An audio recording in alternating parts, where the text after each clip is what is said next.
Hi, hello everyone. This is CA Priyanka Chaudhary, and today in this video, I will be telling out how you should select a firm which will not cost your industrial training because a wrong decision made right now will cost your industrial training exposure later on.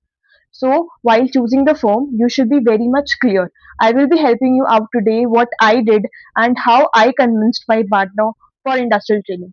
Let's get started with the video. When I was finding my articleship, I was very much clear that I want to join a mid-sized firm because the reason being I want to have an exposure of every profiles, be it audit, taxation, litigations, and etc. And secondly, I want to go for industrial training. I have decided early only that 1.5 years I will give for the firm and another 1.5 years I will give it for industrial training. So this was very much clear. Now the picture was very clear for me right now, and the next task was for me is to find the right kind of a firm who will allow me for industrial training because there are firms out there who don't allow their articles for industrial training. So it was very much important for me to choose that firm which will allow me for industrial training. Now what I did, so I did a research.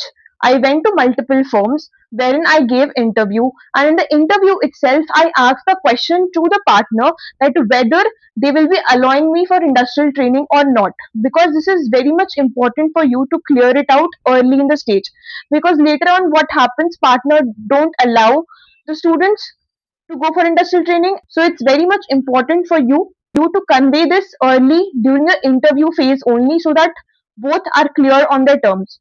I will share you one example. I gave an interview in one of the firms. They were offering a very good stipend as well, which is equivalent to Big Four stipend.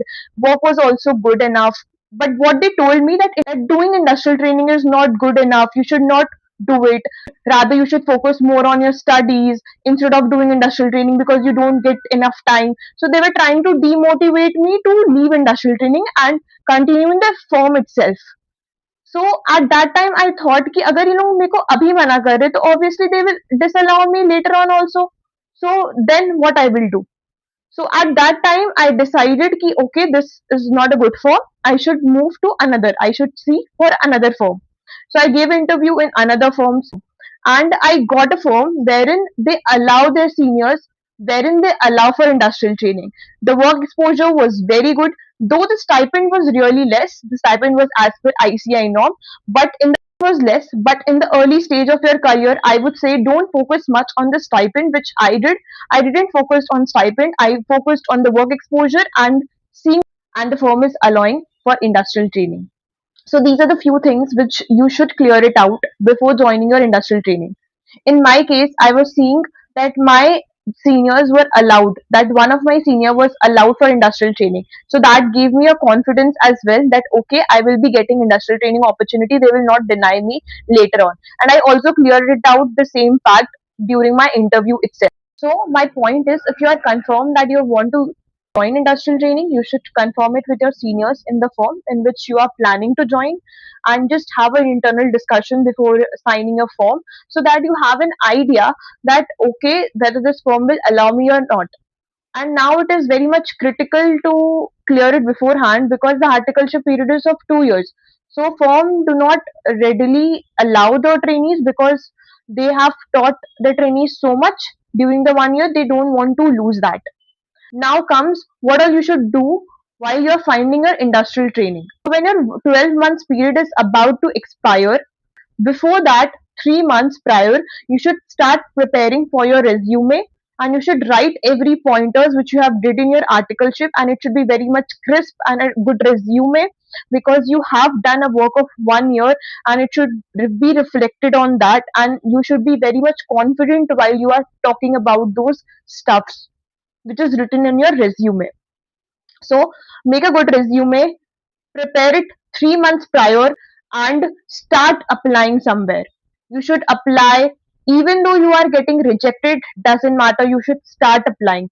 What I did, I applied at least 3 months prior when my tenure was about to getting over. And literally I applied for so many companies. I get reverted back by 15 companies, and I gave interviews for all those 15 companies. Doesn't matter whether my tenure was about over or it was not. I gave interview, I sat for interview for all the 15 companies, and I got offers from 10 good big companies.